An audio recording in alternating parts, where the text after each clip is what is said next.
¿Qué tal? Muy buenas noches, bienvenidos a Minuto 1 en la pantalla de C5N. Hoy, más que nunca, la realidad ampliada. Lo que otros no te cuentan, lo que otros te ocultan a diario, aquí te lo mostramos, te lo contamos, lo analizamos, clarificamos la información para que vos estés bien informado de la realidad de lo que ocurre en la República Argentina. Otra jornada de dólar imparable. Con ese hashtag, a partir de este momento nos podés acompañar. Dólar imparable. Una nueva venta récord del Banco Central de la República Argentina que no pudo detener, porque ¿a cuánto cerró el dólar en la jornada de hoy? 20.84. Es el registro más alto en la era Macri y se acerca a los 21 pesos.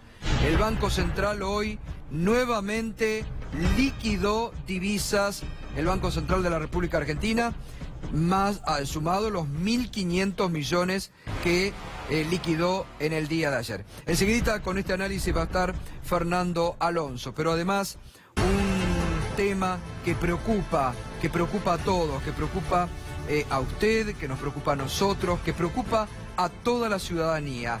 El tema de la inseguridad creciente, que ya no registra ningún tipo de tolerancia, porque hoy fíjese lo que ocurrió en 3 de febrero, ¿no? En menos de 12 horas mataron a un carnicero y a un canicita. Allí están los vecinos de 3 de febrero, los vecinos de 3 de febrero en estos momentos realizando una vigilia, una protesta frente a los asesinatos que ocurrieron en la jornada de hoy. Está nuestro móvil allí con Nicolás. Nicolás, buenas noches.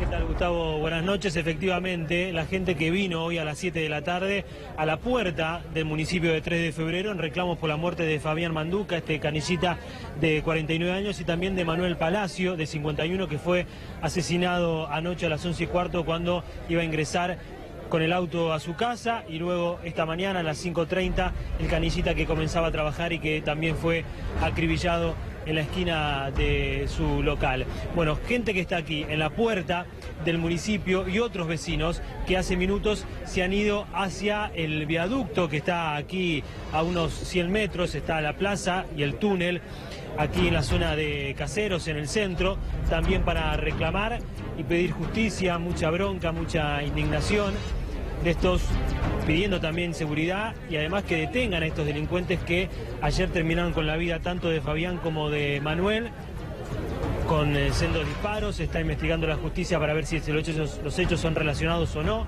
o si son dos bandas distintas, pero lo que pedían los vecinos, Gustavo, era que las cámaras de seguridad funcionen, que haya más presencia policial, claro, y obviamente más presencia del Estado, ¿no? Sí, totalmente. Que, según dicen, en los últimos años no está sucediendo. Bien, gracias, Nicolás. Volvemos en cualquier momento. Quiero decir, este tema, el de la inseguridad, junto al tema de la inflación, son los dos temas que están al tope de la preocupación de todos los argentinos. Y el tema de la inseguridad es una política de Estado. El Estado nacional, los estados provinciales son los responsables en materia de inseguridad. Y la inseguridad, los asesinos que andan sueltos, no preguntan de qué partido es el intendente para ver si matan en determinada zona o no. ¿Y a qué viene esto? Que nunca, siempre lo he sostenido y lo sigo sosteniendo, hay que politizar las víctimas de las muertes por inseguridad. No hay que hacer caranchismo político con las víctimas y con las muertes por la inseguridad.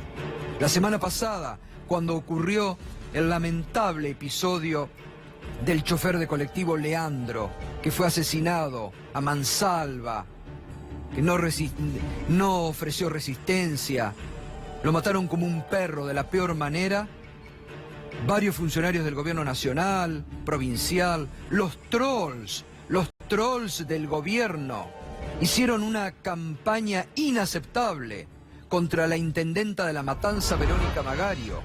Los periodistas cercanos y que responden al gobierno empezaron a hablar de La Matanza como que si hubiera sido el único distrito de la provincia de Buenos Aires con un hecho de inseguridad. Hoy les toca 3 de febrero, donde gobierna un joven y efectivo dirigente de Cambiemos como Diego Valenzuela. Entonces uno se pregunta, ¿y así? Por eso nunca hay que politizar las muertes, las víctimas por la inseguridad. Porque hoy la inseguridad, lamentablemente, corre a lo largo y a lo ancho de la Argentina. No hay pueblo que se salve ya de la inseguridad. Y aquí también, solamente quiero hacer esta reflexión, aquí también el gobierno de Cambiemos, cuando era oposición, puso la vara muy alta. Porque ellos prometieron durante la campaña que tenían todas las soluciones para combatir la inseguridad y que a ellos no les iba a pasar lo que les pasó a otros gobiernos en materia de inseguridad. Por eso la reflexión que siempre hago, y a la dirigencia política, nunca hay que escupir para arriba. Nunca hay que escupir para arriba. Lo de la semana pasada fue bochornoso cómo utilizaron políticamente, y reitero, los trolls a sueldo del gobierno hicieron una campaña en las redes sociales que por poco la ponían a la intendenta Verónica Magaria como la asesina de ese colectivero. Hoy la inseguridad golpeó en territorio de Cambiemos. Y aquí no hay que hacer estas diferencias. Aquí lo que vale son las políticas del Estado nacional y provincial para combatir efectivamente a la delincuencia. Es un tema que la ministra Patricia Bullrich no habla. Se llena la boca todos los días de que parece que la única importancia para la ministra de Seguridad Nacional, Patricia Bullrich, son la obsesión que tiene con los piquetes y combatir lo que ella denomina como el narcoterrorismo y todo el tema de la droga. Pareciera que el tema de la inseguridad no figura en la agenda de la ministra de Seguridad, Patricia Bullrich. O como combatió cuando combatió todo lo que era relacionado a las comunidades mapuche, que inventó lo del Estado RAM y todo lo demás. Y aquí están los problemas de la gente. Estos son los problemas cotidianos de la gente.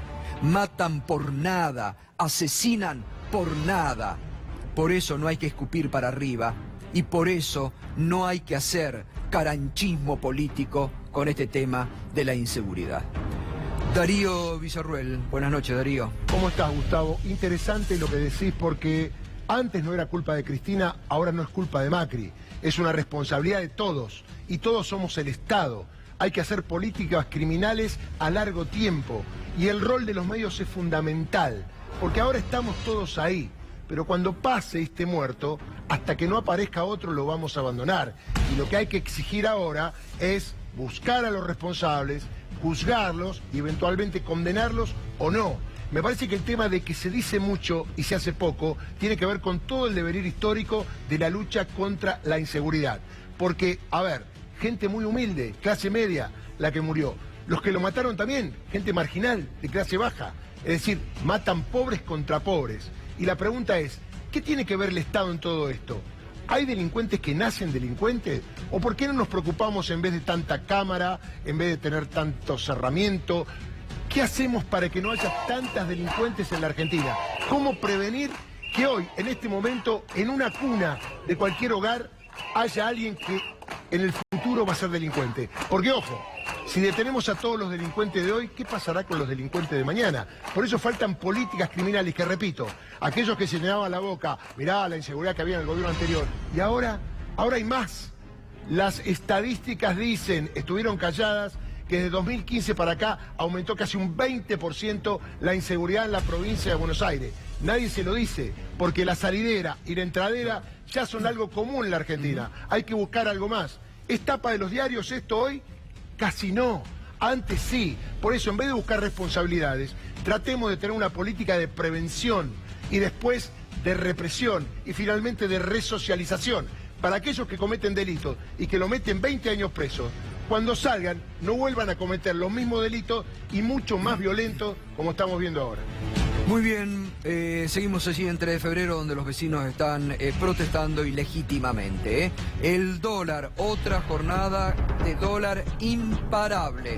El Banco Central que no ha logrado frenar lo que hoy estuvo a punto de llegar a 21 pesos. Ya están augurando un dólar a 22 y a 23 pesos. ¿Y qué desembolso hizo hoy el Banco Central? Fernando, buenas noches. Buenas noches, Gato. 853 millones vendió hoy. Vamos a repasar. 214 millones el lunes, 422 millones el martes, 1.471 millones el miércoles y ya llevamos vendido 2.961 millones de dólares esta semana para ponerle un techo al dólar. Y parece que no lo encuentra. Ahora, ¿cuáles son los motivos por los que se dispara el dólar? Bueno, están diciendo la salida de capitales por el famoso impuesto a la renta de los extranjeros. Están diciendo el problema de la tasa en Estados Unidos que ya superó el 3% anual para los títulos a 10 años, que está haciendo como una aspiradora de fondo y sacando los dólares de los mercados emergentes. Están culpando al Congreso por debatir las tarifas, Gato. Bueno, eso es una vergüenza, ya, que lleguen a ese punto. Acá la gran pregunta, Fernando, la gran pregunta que hay que hacerse, la gran pregunta que hoy vamos a estar debatiendo, enseguida va a estar llegando también el economista Mariano Kestenboim, y a él se la vamos a trasladar, te la traslado ahora. Ayer, el Banco Central de la República Argentina sacrificó de sus reservas 1.500 millones de dólares. Lo que más se ha vendido desde la salida de la convertibilidad hasta ahora. Fue un récord histórico absoluto. Ahora, todo eso lo vendió para frenar ayer la escalada del dólar, para contener el dólar. Ahora, la gran pregunta, sacrificó ayer 1.500 millones de dólares y hoy dejó subir el precio del dólar. ¿Y esto? ¿Qué jugada es? ¿A quién beneficia? ¿O a quién se intentó beneficiar con esta jugada? Está claro que la movida de ayer fue garantizarle el precio de salida a todos estos fondos extranjeros, todos estos capitales golondrinas que entraron al país, hicieron la famosa bicicleta financiera colocándola en pesos y ayer con el seguro de cambio del Banco Central se fueron a 20,20 clavado el precio del dólar mayorista. Hoy subió. ¿Quiénes están comprando hoy? Bueno, algunos que quedaron retrasados, pero claramente hay una diferencia muy notoria entre lo que le vendió ayer el Banco Central a estos fondos que se van del país y lo que está vendiendo hoy.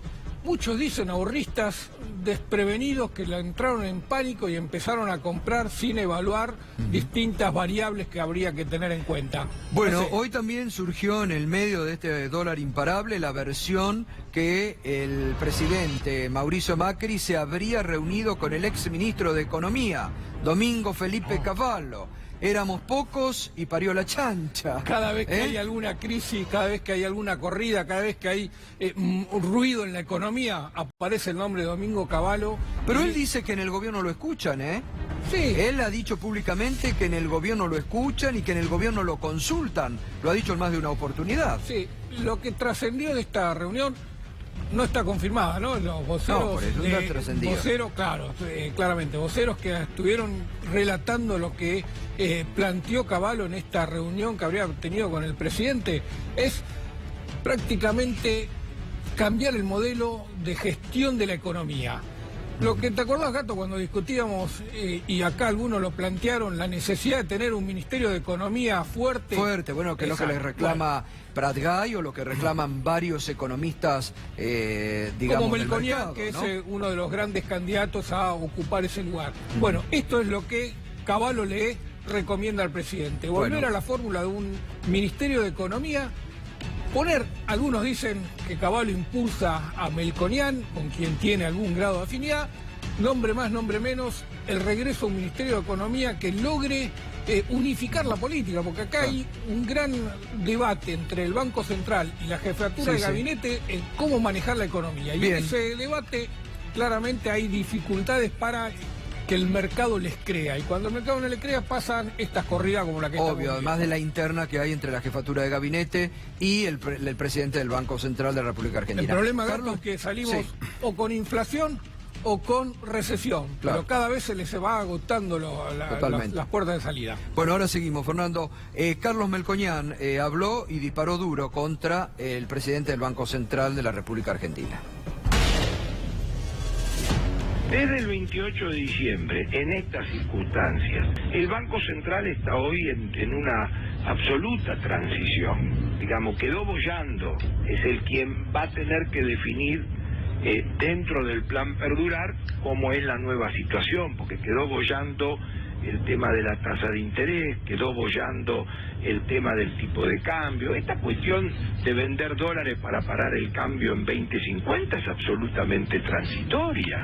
Esta transición dentro de la transición debe elegir una nueva ruta cambiaria y desinflacionaria a seguir, que conviva con el modelo, si no la va a elegir el mercado. Lo que no puede hacer el plan perdurar es incubar un problema que te autoree. Digamos, la política cambiaria tiene que dar una respuesta. ¿Qué significa que vendo todo lo que haya que vender a 2020 porque espero la inflación de mayo, y después de mayo, y después de junio, y hasta el final del 2019? Lo que hay que entender es que este proceso de transición dentro de la transición ya necesita una tasa de inflación y una política cambiaria que cierre con el gradualismo. El servicio del plan perdurar al 10 de diciembre del 2019 que deje a las variables en la posición adecuada como para ensayar un verdadero programa de estabilización a futuro. O sea, el perdurar es la transición dentro de la transición. Entonces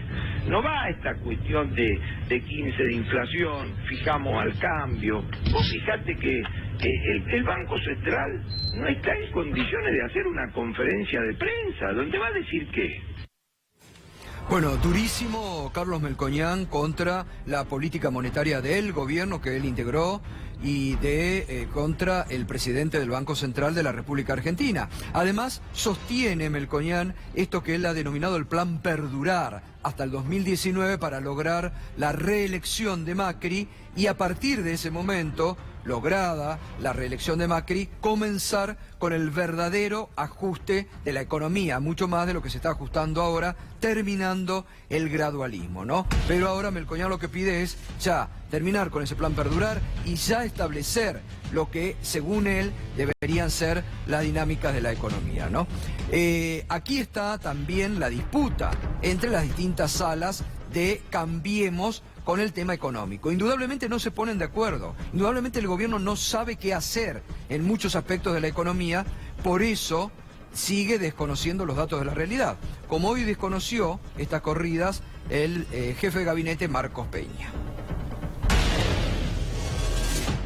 Como usted sabe, la cuestión del contexto internacional afecta a la cuestión económica, particularmente con un tipo de cambio flotante. Y usted sabe que hay varias razones que influyen en una situación como la de hoy: devaluación de monedas en varios lugares de nuestra región, aumento y cambio de política de tasas en Estados Unidos, que afectan y que por supuesto nos inquieta como todos. Lo que nos da una enorme tranquilidad hoy es que el Banco Central tiene reservas, cosa que no tenía cuando nosotros llegamos al gobierno y cuando ustedes nos entregaron al gobierno, con lo cual lo más importante es tener la tranquilidad de que hoy hay un Banco Central que tiene capacidad de defender el valor de la moneda y de poder intervenir en situaciones excepcionales.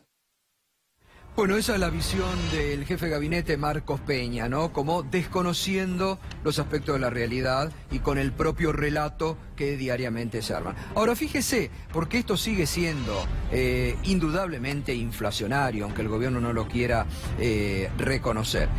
Fíjese cómo está golpeando este tema en, por ejemplo, cómo ha caído en estos últimos tiempos el índice de confianza del consumidor.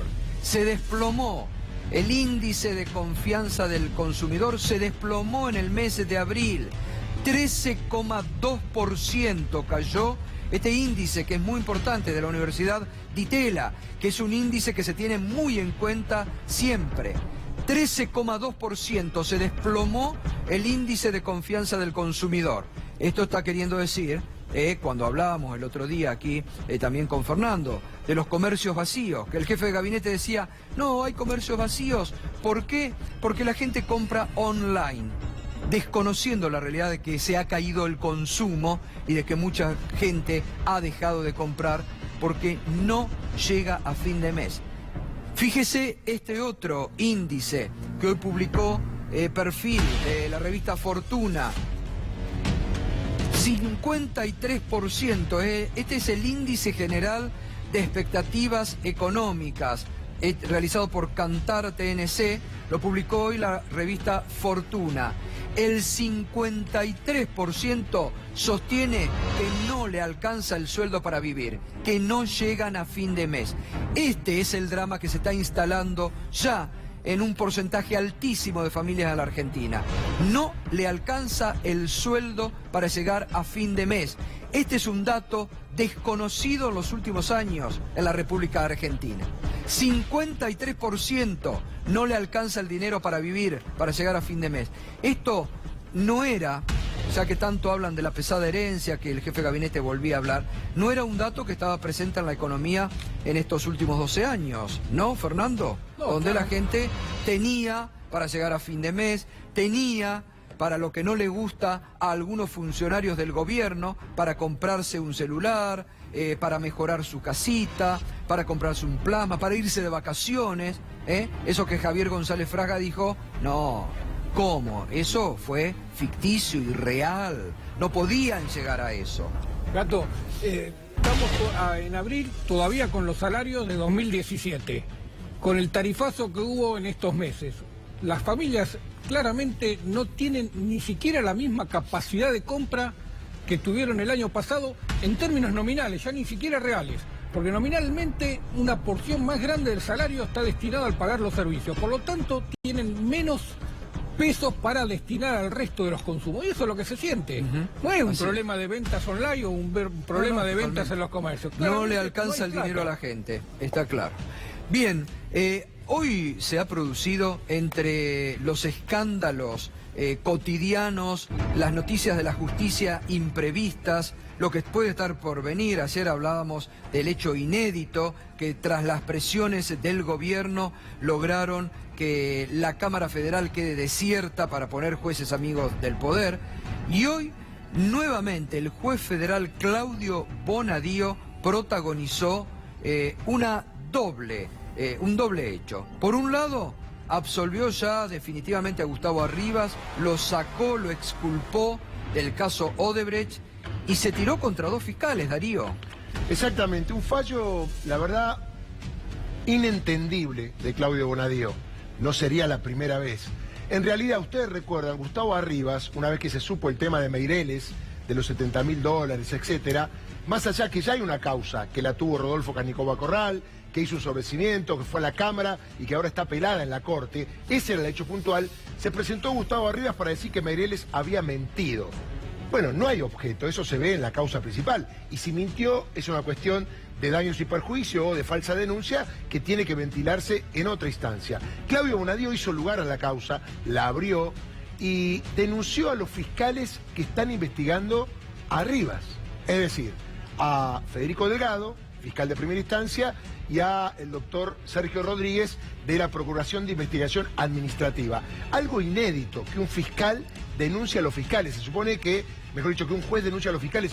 Todos van por el mismo camino, es decir, todos buscan la verdad para encontrar o no si hay responsabilidad de alguien. Es un fallo a medida de Claudio Bonadío a la suerte de Arribas, que no tiene tanto efecto porque él ya estaba sobreseído. Hay una cuestión en la Corte que si la Corte lo deja firme, así finalmente quedará, obviamente, exculpado de cualquier culpa y cargo. Pero este fallo de Bonadío es a pedido, a medida de Arribas. Claro, Arribas es el hombre de la AFI, tiene mucho poder y seguramente Bonadío ha querido quedar bien. A ver, no correspondía que Bonadío haga lo que hizo. Y además pidió la captura internacional del arrepentido Meireles, ¿no?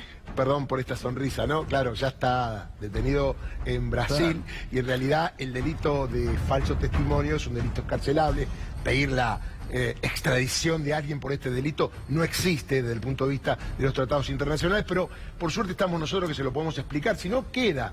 Y en realidad Bonadío lo que hace, le dio una mano Totalmente. a Rivas, que ya se le había dado Canicoba. Pero además da la impresión, orientame en esto, vos sos el experto, pero la impresión es que no solamente Bonadío le da la mano a estas Rivas, sino que además Bonadío toma como hasta una actitud política en la condena a 2 fiscales, ¿no? Absolutamente. En realidad es la denuncia para que los investiguen. Pero supone que los fiscales están para investigar. Claro. No para ser investigados. ¿Se están amedrentando?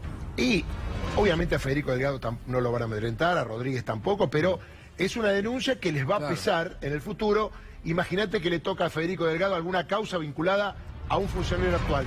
¿Qué va a pasar? Le van a dar manija a la denuncia que tiene. Es muy triste todo lo que está pasando en la justicia. Sí. Se lo decimos todos los días, corazón, Todos los días nos enteramos de un hecho diferente. En las últimas horas también trascendió que el fiscal Raúl Ple, que era el número puesto para la procuración, parece que sigue siendo, si no corre la postulante de Macri, el fiscal Ple ocupa desde hace poco la presidencia del Tribunal de Disciplina de la AFA.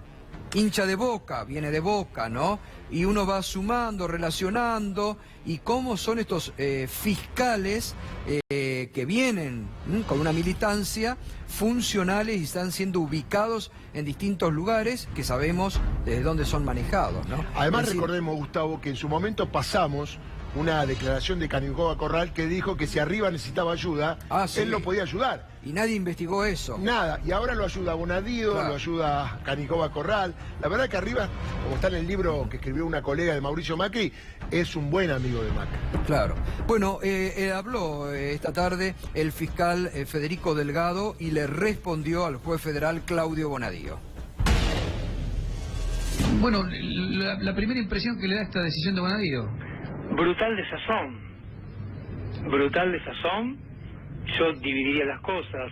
No me voy a meter con el caso Arribas porque eso fue juzgado por Canicoba Corral y por la Cámara Federal. Pero lo que tiene que ver con la denuncia que hace Bonadío contra mí y contra el fiscal Rodríguez es básicamente un helado caliente. ¿Ustedes conocen helados calientes? No. Yo tampoco. Me parece que se inscribe en alguna otra cosa. Bueno, es público que Bonadío tiene algún problema personal conmigo porque nunca nos pusimos de acuerdo trabajando en las causas, pero además desde el punto de vista técnico me parece que es hasta vergonzoso. La verdad que en términos de incentivo para trabajar es bastante difícil. Y yo no puedo, perdón, va a parecer un chivo pero no lo es, pero no puedo dejar de ligarlo quizá también con que hoy apareció un libro mío en la librería que es bastante crítico de la justicia argentina.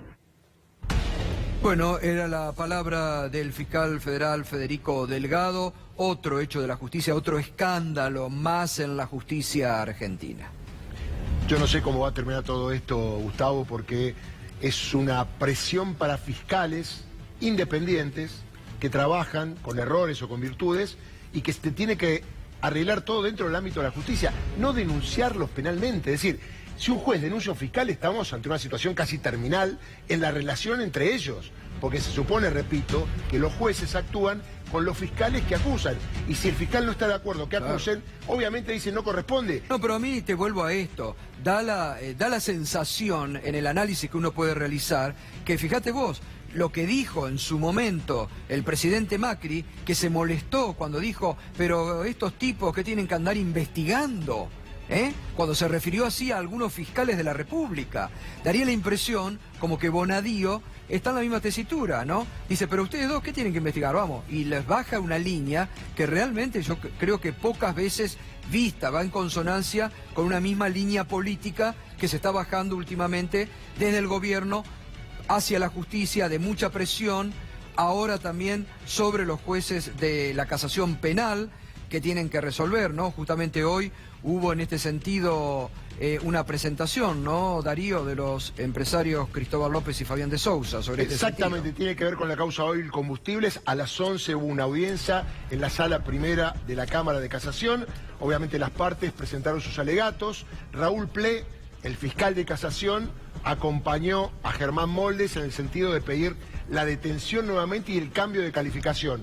Algo que adelantamos de aquí, no hay antecedentes en la Cámara de Casación que haya sucedido que personas cualquiera liberadas por la Cámara Federal vuelvan a prisión por un fallo de la Cámara de Casación. Y esto es así porque no es una sentencia definitiva, porque no causa gravamen irreparable y porque Casación solamente está para recorrer sentencias arbitrarias, definitivas, no autos de procesamiento o cuestiones de medidas cautelares como ser la libertad o no de las personas que están detenidas. Hoy se presentó esto, hay un plazo, generalmente está previsto de 10 días hábiles, pero puede tardar 1 mes, 2 meses, 3 meses. Lo que busca, obviamente, la Fiscalía es que vuelvan a la cárcel y que se cambie la calificación. Lo que busca la defensa, el doctor Carlos Veraldi, en un escrito de 47 fojas, fundamentó, repito, que la libertad o no causa gravamen, que pueden continuar libres y que la calificación es la que dio la Sala Primera de la Cámara Federal, Fara y Ballestero, y que ambos están procesados, inhibidos, embargados, nunca se fugaron, se presentaron siempre a la justicia y que esto no cambia nada. Puede seguir ante el proceso con ellos en libertad y eventualmente, cuando haya un juicio oral, si los condenan, serán juzgados y llevados a la cárcel y si los absuelven, obviamente la causa terminará. No causa ningún agravio más allá de la presión mediática que hay para que... Bueno, hay una referencia justamente en esta apelación del doctor Veraldi a la presión mediática, ¿no? Claro, el juez, o mejor dicho, el doctor Veraldi, aclara en su presentación que llama mucho la atención las declaraciones del presidente Mauricio Macri en cuanto a que el fallo no le gustaba y la repercusión mediática que esto generó. Y le pide Veraldi a los jueces, a quienes elogia y dice que los conoce, que sabe muy bien que ellos se mantendrán al tanto de separarse de esa cuestión porque tienen que actuar de acuerdo a derecho, de acuerdo a la jurisprudencia de la Cámara de Casación, de acuerdo a la doctrina de la Corte Suprema de Justicia, que no tiene antecedentes de que liberados por una Cámara Federal vuelvan a ser detenidos para esperar el juicio en la cárcel. Claro, esto muy bien vale, esto que el doctor Veraldi ha puesto de la presión mediática, porque hay una clara presión mediática que ahora se va hacia los jueces de la Cámara de Casación. Ya hay periodistas oficialistas que adelantan fallos como una forma de presionar a los jueces de la Cámara de Casación, siguiendo las instrucciones del gobierno en esta materia, que es de presionar, y una clara persecución que se ha visto en todo este proceso contra el Grupo Indalo, contra sus empresarios, contra estos medios. Fíjese lo de Abad, antes de irse de la AFIP, pidiendo la quiebra de Oil, cuando muchos intentaban salvar, Abad y la AFIP y el gobierno pidiendo la quiebra. No les interesa la continuidad laboral, no les interesa los puestos de trabajo que se puedan perder, no les interesa la gente. Y ayer, ¿por qué quiero relacionar esto? Porque ayer, en esta presión mediática que hacen algunos grupos mediáticos, ya decían que Oil iba a la quiebra, que hoy Oil iba a la quiebra, que no iba a haber ninguna presentaciones, porque hubo un pedido de crackdown, y de que no iba a haber presentaciones. Una mentira más de esos mismos medios que presionan mediáticamente. Hoy se presentaron 2 empresas internacionales, Trafigura, que es un holding holandés que opera en la Argentina la marca Pampa y que le compró además Petrobras a Marcelo Midlin, y además Prarex International, un fondo de inversión. Es decir, 2 propuestas de alcance internacional, una muy importante, como es Trafigura, reitero, propietaria de todas las estaciones de servicio Pampa, holding holandés, con presencia mundial, una multinacional. ¿Qué va a decir ante la justicia frente a eso? Que es un estado narco.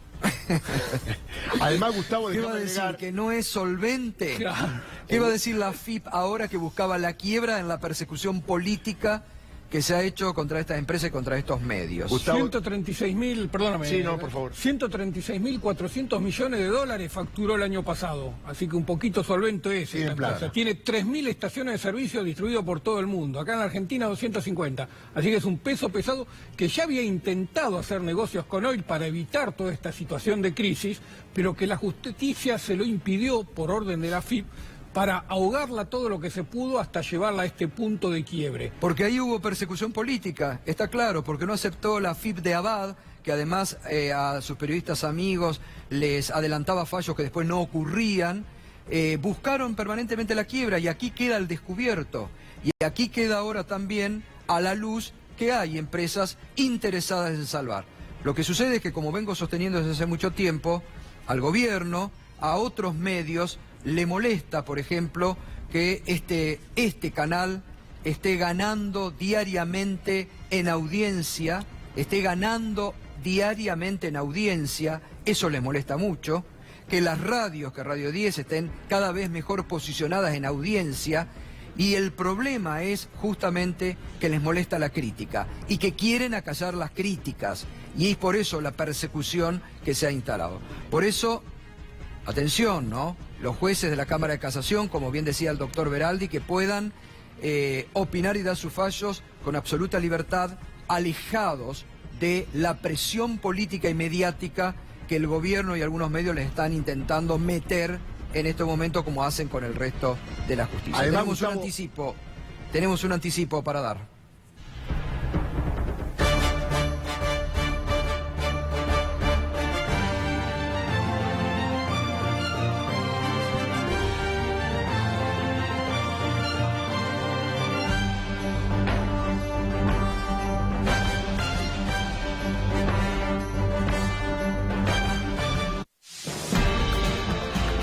Darío Villarruel, un anticipo exclusivo en esta noche. Los medios no se hacen eco, pero allanaron la casa, el domicilio particular de David Cohen. ¿Quién es David Cohen? El perito nombrado por la Corte en la causa de Claudio Bonadío, que llevó a la prisión a Julio De Vido y a Roberto Barata, entre otros. Recordemos que fue denunciado por falso testimonio, en virtud que se determinó que esa pericia no tenía ningún valor científico. El juez Sergio Ramos, por pedido de Paloma Ochoa, ordenó un allanamiento esta semana, que no salió en ningún medio, y se secuestraron una computadora y un teléfono celular. ¿Qué es lo que se busca por parte de la justicia? ¿Con quién habló Cohen antes de ser designado para ser perito? ¿Quién le dijo que la pericia tendría que inculpar a Julio De Vido en el tema del gas licuado? Un tema muy profundo e interesante. ¿Quién manejó a David Cohen para que presente esa pericia y que no le tembló la mano a juez Claudio Bonadío para pedir el desafuero y la detención de De Vido y ordenar la detención de Roberto Barata, entre otros? Un tema que va a seguir, están peritando los celulares, hay muchos llamados, hay que ver esas celdas donde fueron los llamados, quiénes los llamaron y por qué en ese momento había que pedir la detención de De Vido. Porque iba al Congreso justo el otro pedido de Luis Rodríguez y dos pedidos hacían más fuerza que uno. Era necesario en ese momento, previo a las elecciones, que Julio De Vido esté preso y era necesaria una pericia que diga algo totalmente irregular para que termine con esa consecuencia. La causa por falso testimonio sigue en trámite, ya fue indagado Cohen y se espera ese peritaje para ver si él es procesado por falso testimonio y si hay algún partícipe o coautor en la elaboración de esas pericias que, repito, determinaron que dos personas vayan a prisión.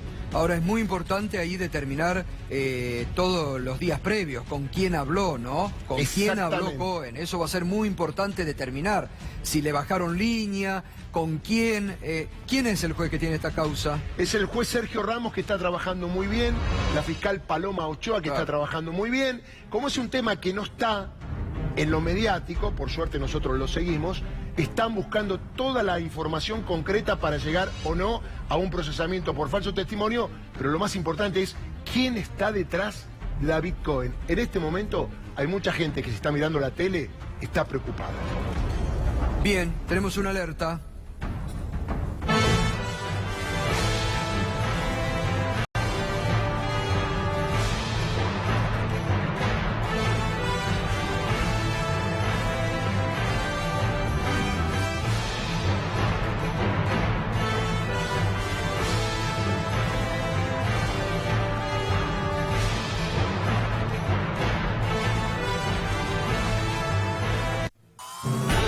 Escándalo en la Feria del Libro. Está siendo inaugurada en este momento un nuevo capítulo de la Feria Internacional del Libro que se realiza anualmente en la ciudad de Buenos Aires. Impidieron hablar a funcionarios del gobierno e invitados. Hace instantes ocurrió en la Feria del Libro. Vamos a ampliar en forma inmediata. Bien, vamos a recuperar lo que fue anoche el cruce que se dio en la Cámara de Diputados entre el bloque de la oposición, sobre todo los bloques que estaban reunidos, Frente para la Victoria, Frente Renovador, la izquierda, pero en forma particular el duro cruce que hubo entre la bancada del Frente para la Victoria y la de el radicalismo. Agustín Rossi, el titular de la bancada del Frente para la Victoria, muy duro con el gobierno, con el oficialismo y con Macri. Anoche decía lo siguiente. La verdad, señor presidente, que si el presidente va a vetar lo que puede ser una resolución del Congreso, otra vez nos están tomando el pelo. Entonces, la pregunta es, ¿qué nos va a decir el oficialismo sobre esto? Digo yo, tienen un presidente, un jefe político que fue acusado por contrabando agravado. Tienen un presidente, un líder político que fue acusado por contrabando agravado y que salió absuelto por la mayoría de la Corte Automática de los 90. Y que la causa Macri estuvo entre los causales que impulsó esta Cámara de Diputados para destituir a los miembros de esa Corte en el año 2003. Y vienen acá a tratar de darnos lecciones de moral y de ética. Les quiero decir que tienen un gobierno que está más sucio que los baños de retiro. Les quiero decir que tienen la mitad del gabinete con la plata en el exterior. Les quiero decir que tienen funcionarios, que tienen cuentas offshore, están en los paraísos fiscales, licúan su dinero, no pagan impuestos. Y que tienen un presidente que fue acusado de contrabando agravado. ¡Contrabandista!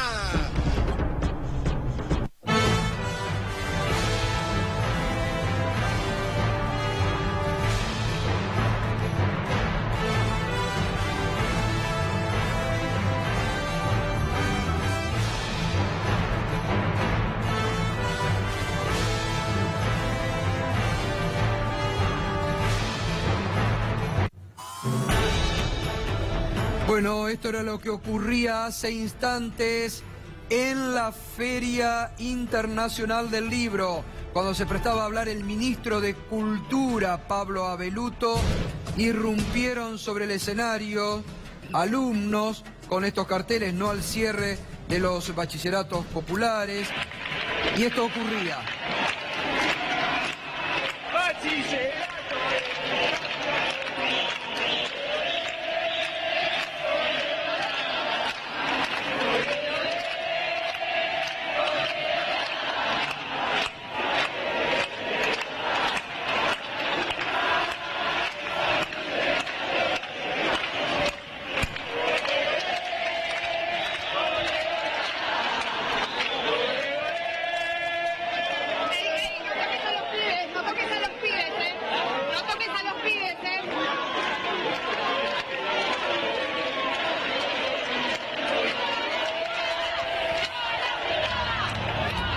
Bueno, el reclamo que viene siendo seguido desde hace ya mucho tiempo, el reclamo es por el cierre anunciado en la provincia de Buenos Aires de los bachilleratos nocturnos, que son muchos, y también de bachilleratos populares en el ámbito de la ciudad de Buenos Aires.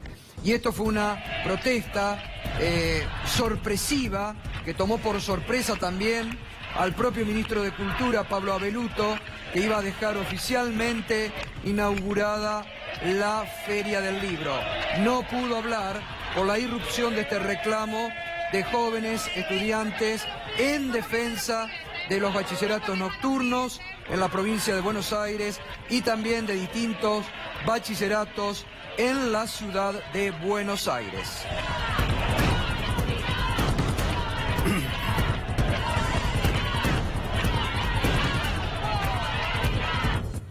Pedro Briguer, las dos Coreas en una cumbre de alto vuelo por primera vez en mucho tiempo. Efectivamente, Gustavo, ya es viernes, obviamente, en la península de Corea. En menos de una hora, el presidente de Corea del Norte va a pasar la línea de armisticio. Recordemos que la península de Corea está dividida en dos desde 1953.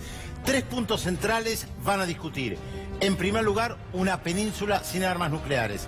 En segundo lugar, a ver si se puede llegar a un tratado de paz porque técnicamente las dos Coreas están en guerra. Se firmó un armisticio, que en ese momento lo firmaron también Estados Unidos y China. Y en tercer lugar, mejorar la relación entre los dos países. Estos son los 3 puntos claves que van a comenzar a hablar en menos de una hora, cuando el presidente de Corea del Norte cruce esa línea de demarcación, como la llaman, y le dé la mano y salude al presidente de Corea del Sur. Muy bien, Pedro, gracias. Bueno, y ya estamos, Omar Plaini del gremio de canicistas. Bueno, un día hoy muy doloroso para el gremio canicista por el asesinato de uno de los suyos allí en 3 de febrero, el reclamo que se está haciendo y que mostrábamos al inicio del programa. Enseguida estamos con Omar y Daniel Mariano Kestelmoy. Hola Mariano, buenas noches. Y la pregunta que nos hacíamos recién: ¿cómo el Banco Central de la República Argentina ayer sacrificó 1.500 millones de dólares para frenar la subida del dólar y hoy lo dejó subir? Sí, a ver, entre ayer y hoy sacrificó 2.400 millones de dólares.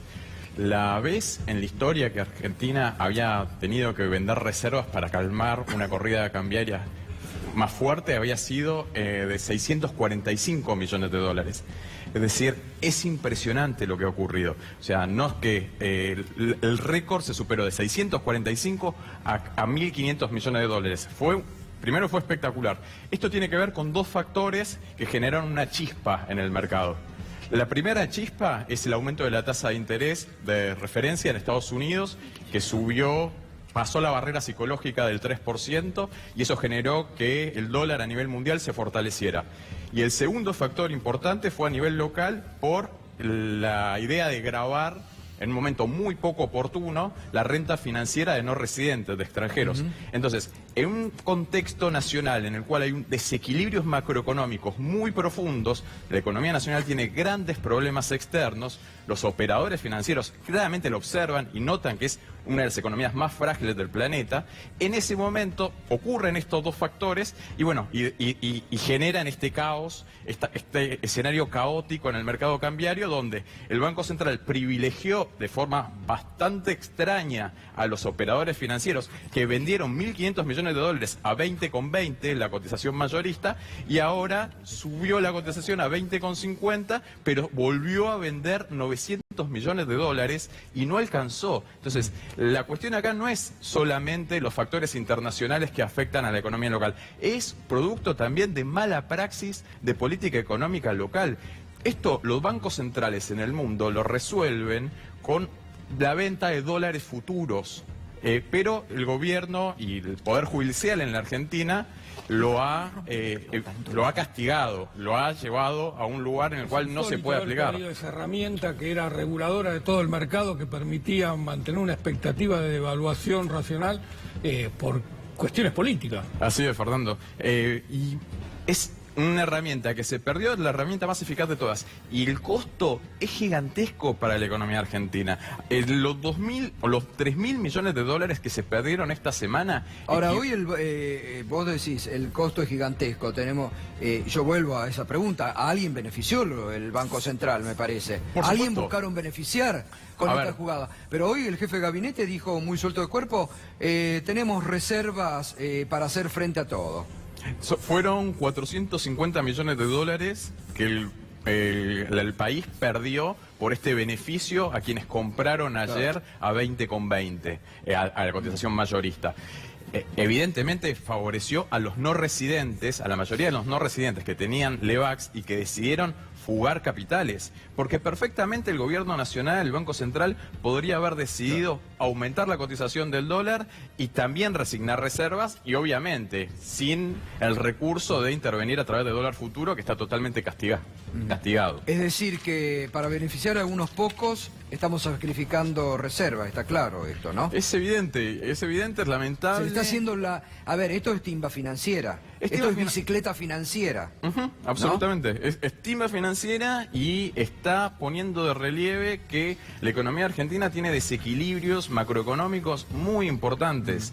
Es cierto que el Banco Central tiene reservas para apagar cualquier incendio, pero es plata prestada, es plata que en algún momento hay que devolver, es transitorio. Entonces, esas reservas pueden caer muy rápido, ya lo vimos al final de la convertibilidad. En la convertibilidad también había un nivel de reservas que permitía dar cierta tranquilidad hasta mediados de junio de 2001. Después, en 6 meses, voló todo.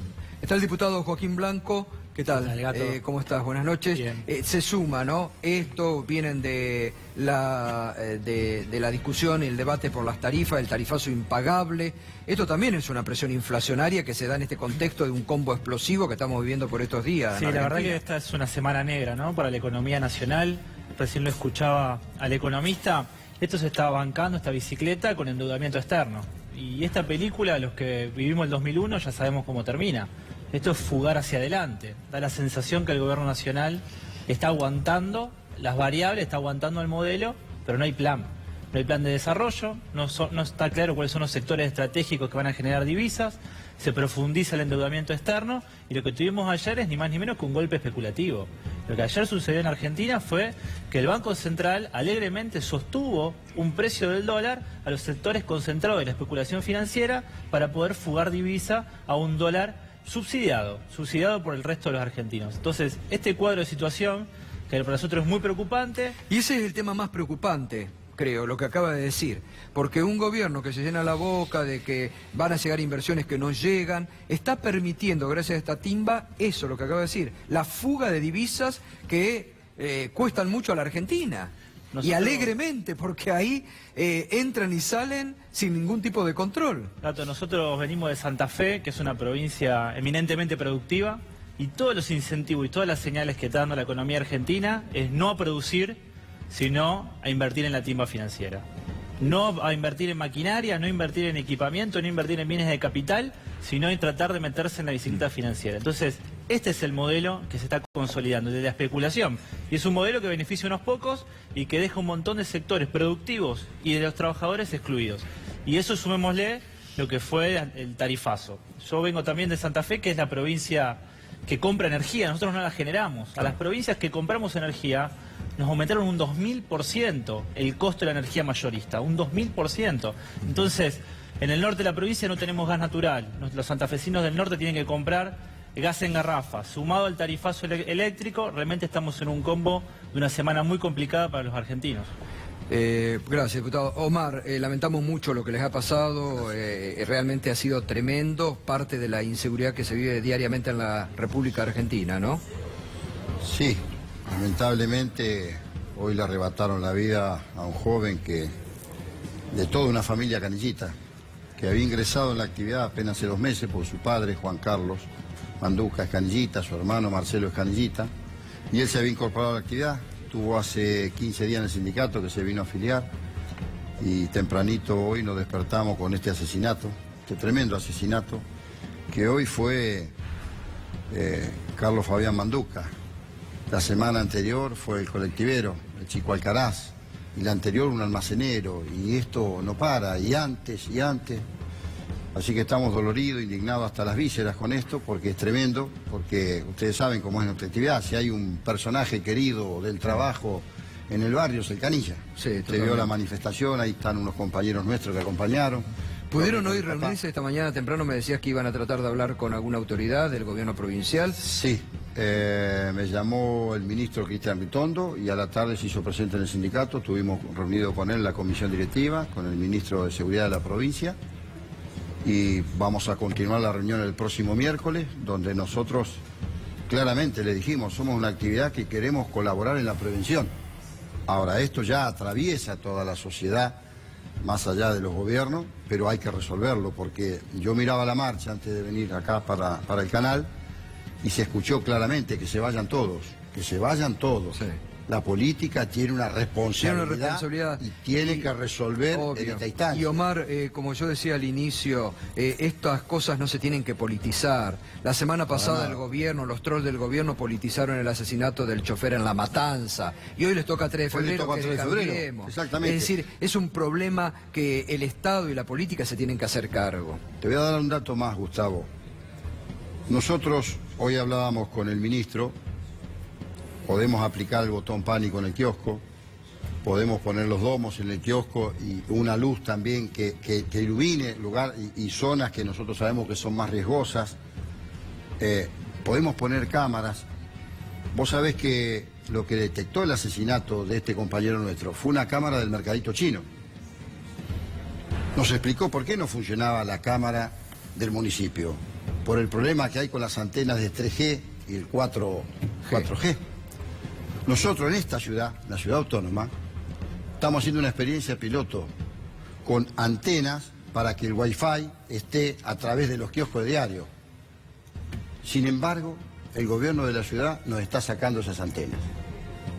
Entonces, allí, en 3 de febrero, si hubiese funcionado una cámara domo en el kiosco de diario con una antena de Wi-Fi, seguramente hubiéramos tenido la imagen de estos asesinos. Totalmente. Que no para allí, porque yo digo, está bien, hay una responsabilidad muy grande de la justicia en la Argentina que también hay que resolver.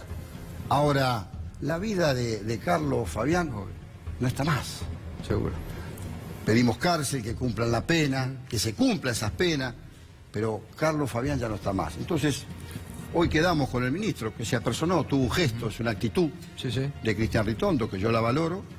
Y la semana que viene nosotros le vamos a llevar un organigrama de las zonas más riesgosas que tenemos. Pero en riesgo estamos todos. En todos, así es. Y allí vamos a ver si podemos aplicar el botón pánico, si podemos poner cámaras domos, si mejoramos con antenas Wi-Fi, si hacemos una serie tomamos una serie de prevenciones, pero no alcanza. Aquí la dirigencia política tiene que entender que hoy, en 3 de febrero, le dijeron que se vayan todos los vecinos. Sí, que es tremendo. Todos. Y este es el tema. Ya lo vivimos en el 2001, Gustavo. Entonces, el dolor es inmenso.